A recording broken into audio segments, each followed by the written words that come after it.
திரும்பவும் லெபனான்ல வந்து பாத்தீங்கன்னா பீரூட் பகுதியில் தாக்குதல் பண்ணிக்கிறாங்க. இதனால 3 நபர்கள் கிட்ட இறந்திருக்காங்க, பல நபர்கள் காயமடைச்சிட்டாங்கன்னு சொல்லியிருக்காங்க.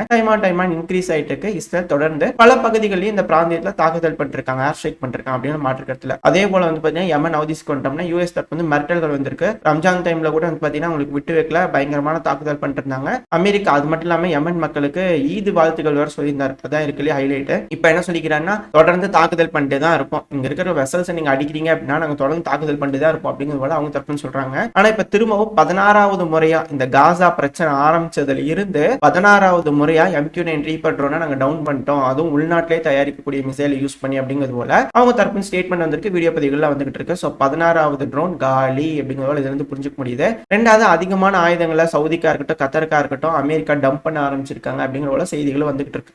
வெயிட் பண்ணி பார்ப்போம், இந்த மிடில் ஈஸ்ட் தயாராகுதா மாபெரும் யுத்தம். இந்த காசா மக்களை வெளியேற்றும் போது எந்தெந்த நாடுகள் எப்படி ரியாக்ட் பண்ண போறாங்க, அதனால மாபெரும் யுத்தம்